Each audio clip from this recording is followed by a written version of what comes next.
Video like जरूर कर लीजिए और ऐसे वीडियो लगातार फ्री में पाने के लिए चैनल को तुरंत सब्सक्राइब कर लीजिए और बेल आइकन को जरूर टैप कर लीजिए ताकि आगे भी सारे वीडियो आपको मिलते रहे। यूट्यूब में फॉलो करते हैं तो प्लीज ये वाला फ्री टेलीग्राम चैनल जरूर ज्वाइन कर लीजिएगा। सारे नोटिफिकेशन सारे अपडेट यहीं पे आते हैं, ध्यान रखिएगा। सारे क्वेश्चन अटेम्प्ट करिए और स्कोर अपना तुरंत कमेंट करके बताइए कितने सही हो रहे हैं कितने गलत हो रहे हैं, जल्दी से कमेंट करके बताइए। मेरा नाम है वैभव और आप लोग देख रहे हैं UPPSC best online coaching YouTube channel. दोस्तों आज के इस वाले वीडियो में हम लोग यहाँ पर देखेंगे ज्योग्राफी के कुछ इंपॉर्टेंट क्वेश्चंस। अभी ज्योग्राफी का जो हमारा पूरा टारगेट है वो 3000 से ज़्यादा क्वेश्चंस को कवर अप करने का है। ये जो आप एमसीक्यू देखोगे ये महेश वर्णवाल की जो बुक है ज्योग्राफी की उससे लिए गए हैं, उससे कंस्ट्रक्ट करा गया है इनको। सो आप लोगों से इतनी दरखास्त है कि अगर आप लोग अभी तक ना जुड़े हो चैनल के साथ में ज़रूर जुड़ जाइए और इन वीडियोज़ का ज़रूर इन्जॉय करिए, इन वीडियोज़ को, और मज़ा लीजिए इनका। और मज़े के साथ साथ में ये है कि याद भी करते हुए चलिएगा, ठीक है। मेरी कोशिश रहेगी कि जितना ज़्यादा से ज़्यादा एक्सप्लेन यहाँ पर कर सकूँ चीज़ों को उतना करता हुआ चलूँ। सो चलिए स्टार्ट करते हैं आज के अपने सेशन को। और पहला जो यहाँ पर क्वेश्चन है इसमें आपसे क्वेश्चन पूछा गया है कि पृथ्वी के बारे में निम्नलिखित ये कथन दिए हुए हैं, आपको बताना है कि सही स्टेटमेंट कौन कौन सा है। पहले स्टेटमेंट की बात करें कि कॉपरनिकस इसने जो था यह प्रतिपादित करने वाला पहला व्यक्ति था कि पृथ्वी जो है वो गोलाकार है। सो भाई ये तो पहला व्यक्ति नहीं था, क्योंकि पहले व्यक्ति कौन थे आपके, ये अरस्तु थे, ठीक है। अरस्तु पहले व्यक्ति थे जिन्होंने ये चीज़ बोली थी कि पृथ्वी जो है कैसी है, गोलाकार है, ठीक है। सो ये पहला स्टेटमेंट हमारा गलत है। दूसरा स्टेटमेंट है कि पृथ्वी के चुंबकीय क्षेत्र की धुरी का झुकाव पृथ्वी की भौगोलिक धुरी पर जो है वो 23.5 डिग्री है, ठीक है। तो अब यहाँ पर अगर हम इसकी बात करें तो पृथ्वी के जो चुंबकीय क्षेत्र है उसकी धुरी अलग अलग स्थानों पर अलग अलग है, ठीक है। अब ये जो 23.5 डिग्री है इस पर समान रूप से पृथ्वी झुकी नहीं है, तो ये चीज़ यहाँ पर ये स्टेटमेंट भी इनकरेक्ट है। तो शुरुआत की दोनों ही स्टेटमेंट यहाँ पर इनकरेक्ट है। तीसरा स्टेटमेंट है कि पृथ्वी का चुंबकीय क्षेत्र कुछ हजार वर्षों में उलट जाएगा, ये स्टेटमेंट एकदम सही है। तो यहाँ पर हमारा आंसर क्या होगा, ऑप्शन सी। चलो इसके बाद नेक्स्ट क्वेश्चन की बात करते हैं। इस क्वेश्चन में यहाँ पर आपको स्टेटमेंट दिए हुए हैं और इसमें आपसे यहाँ पर पूछा गया है कि कौन सा स्टेटमेंट है जो कि यहाँ पर हमारा विचार करना है, मतलब उपरोक्त कथनों पर विचार करके जो है बताना है कि ये जो स्टेटमेंट है कौन से ग्रह के बारे में है। सबसे पहला यहाँ पर स्टेटमेंट है कि इसके दिन की अवधि और इसकी धुरी का झुकाव पृथ्वी के लगभग समान है। अब अगर हम पहले स्टेटमेंट को पकड़ के ही चलें तो आपको कुछ ना कुछ समझ में आएगा किसी ग्रह के बारे में जिस पर अक्सर जो है भेजे जाते हैं, यान भेजे जाते हैं। भारत ने भी भेजा है और मंगल की यहाँ पर हम लोग बात कर रहे हैं, ठीक है। सो पहला स्टेटमेंट इंडिकेट किसको कर रहा है, मंगल को। इसके 2 नक्षत्र उपग्रह हैं जो कि आपके फोबोस और डिमोस हैं। जैसे ही आप ये स्टेटमेंट पढ़ेंगे तो उसके बाद ही ये क्वेश्चन खत्म हो जाता है। आपको समझ में आ जाना चाहिए कि भाई आंसर क्या होगा हमारा, ऑप्शन डी। अब तीसरा स्टेटमेंट की है पृथ्वी के अलावा एकमात्र ऐसा ग्रह है जहां जीवन की उम्मीद की जा रही है। सो इस स्टेटमेंट को तो इतना आप तवज्जो ना ही दें, मतलब इस वाले स्टेटमेंट सेकंड स्टेटमेंट से एकदम क्वेश्चन क्लियर हो रहा है और पहले स्टेटमेंट से भी। चलिए इसके बाद नेक्स्ट क्वेश्चन की हम बात करते हैं। इस क्वेश्चन में यहाँ पर आपसे पूछा गया है कि ये जो स्टेटमेंट है इन पर आपको विचार करना और बताना है कि कौन से ग्रह के बारे में जो है चर्चा की जा रही है। पहला है कि गैनीमीड इस ग्रह का सबसे बड़ा उपग्रह है और साथ ही ये सौर मंडल का भी सबसे बड़ा उपग्रह है। जैसे ही आपने गैनीमीड के बारे में कुछ भी आपने कहीं पढ़ा होगा तो मुझे लगता है आप तुरंत जो है जुपिटर यानी कि बृहस्पति को ही अपना आंसर चुनोगे, इसी वाले स्टेट। तो आगे चले नेक्स्ट क्वेश्चन को देखें। इससे पहले कुछ एक इन्फॉर्मेशन है आप लोगों के लिए जो बहुत इंपॉर्टेंट है। अगर आप लोग उत्तर प्रदेश पीसीएस की तैयारी कर रहे हैं, आप आरओ की तैयारी करना चाहते हैं, बीईओ की तैयारी करना चाहते हैं, इन तीनों एग्जाम की अगर आप तैयारी करने चाहते हैं तो स्टडी फॉर सिविल सर्विसेज के कोर्सेज को आप ज्वाइन कर सकते हैं कंप्लीट तैयारी के लिए।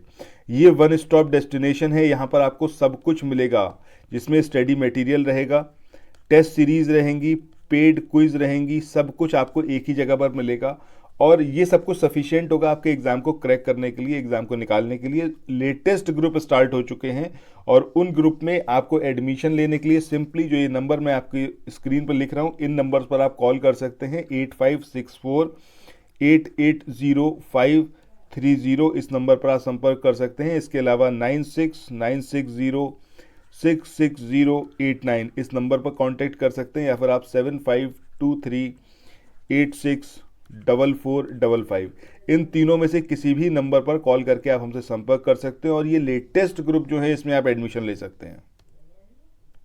स्टेटमेंट से पिक्चर क्लियर हो जाती है।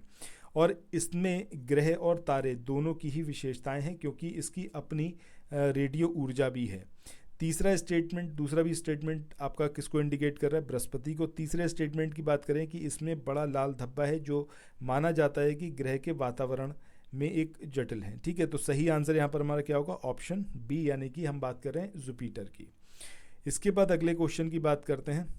इसमें यहाँ पर शनि ग्रह से संबंधित स्टेटमेंट दिए हुए हैं और आपसे कह रहा है कि कौन सा स्टेटमेंट सही है, आपको बताना है।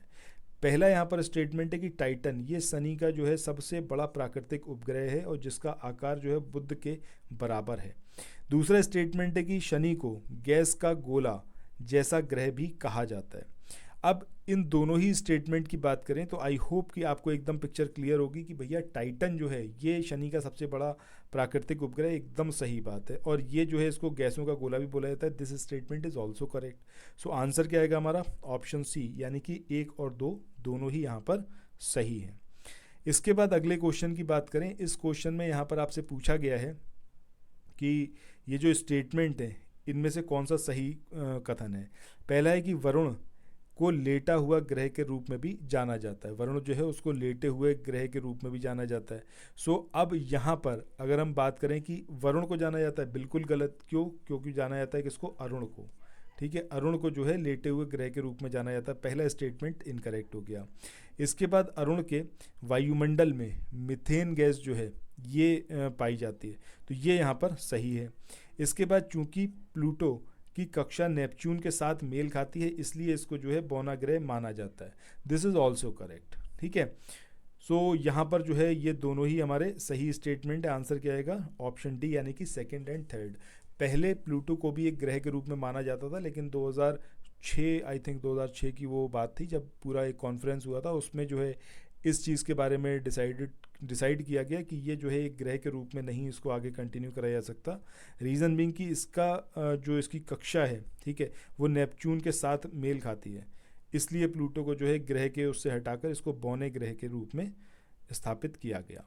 इसके बाद नेक्स्ट क्वेश्चन की बात करें। यहाँ पर भी स्टेटमेंट दिए हुए हैं और आपसे पूछा जा रहा है कि कौन कौन से स्टेटमेंट यहाँ पर सही हैं। तो सबसे पहले स्टेटमेंट की बात करें। पहला स्टेटमेंट है यहाँ पे ट्रैंक्विलिटी, इसका जो सागर है या फिर सी ऑफ ट्रैंक्विलिटी है बृहस्पति पर स्थित है, बिल्कुल गलत है। कहाँ पर स्थित है? ये चंद्रमा पर, मून पर। तो पहला स्टेटमेंट तो इनकरेक्ट हो गया। चंद्रमा पर कोई वायुमंडल नहीं है, ये यहाँ पर सही है।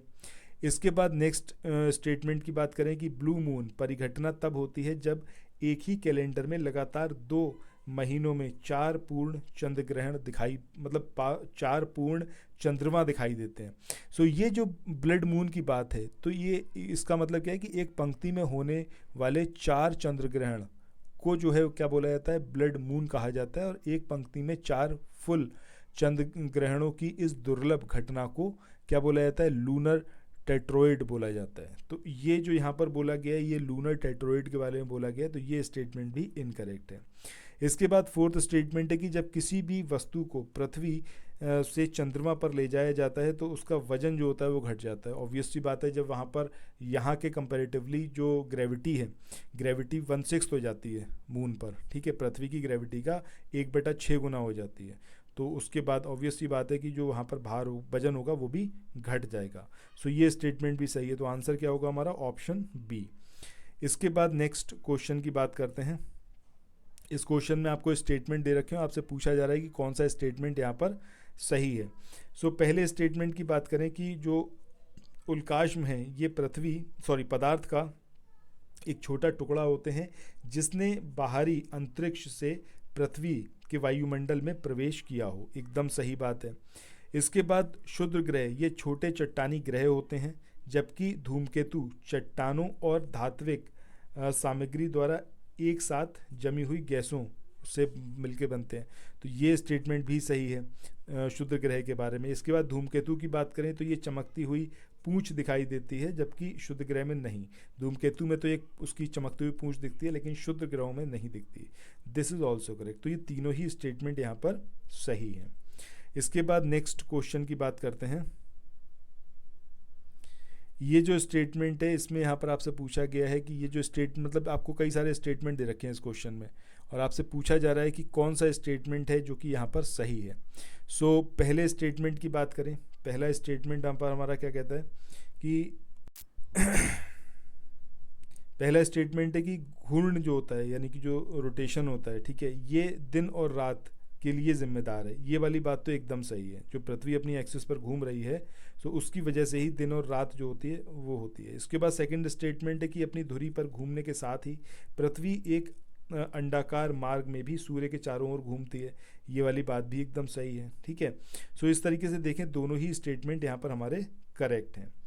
इसके बाद नेक्स्ट क्वेश्चन की बात करते हैं। क्वेश्चन नंबर 19 में आपको यहाँ पर स्टेटमेंट दे रखे हैं। अच्छा, आप लोग भी साथ साथ क्वेश्चंस को लगाते चलिएगा। अगर आप में से कोई इतना और कर पाए कि बता पाए कि कितने क्वेश्चन सही हैं तो कमेंट सेक्शन में ज़रूर बताइएगा। नेक्स्ट क्वेश्चन है कि निम्नलिखित कथनों पर विचार करें और बताएं कि कौन सा सही है। पहला कि उपसौर ये सूर्य से पृथ्वी की न्यूनतम दूरी होता है और पृथ्वी 6 जुलाई को उपसौर स्थिति प्राप्त करती है। अब इसमें से कौन सा स्टेटमेंट सही है, कौन सा स्टेटमेंट सही नहीं है, ये बताना है। सो पहला स्टेटमेंट तो ये सही है कि उपसौर में क्या होता है कि पृथ्वी और सूर्य के बीच में जो होती है न्यूनतम दूरी होती है। लेकिन जब हम बात करते हैं किसकी कि ये पृथ्वी पर 6 जुलाई को उपसौर की स्थिति बनती है तो ये चीज़ यहाँ पर इनकरेक्ट है। क्यों? क्योंकि ये बनती है स्थिति आपकी 3 जनवरी को, ठीक है, 3 जनवरी को बनती है। जबकि अगर अपसौर की बात करेंगे तो अपसौर की स्थिति होती है आपकी 6 जुलाई को, ठीक है। सो यहाँ पर ये स्टेटमेंट इनकरेक्ट है। सो आंसर क्या होगा? केवल 1।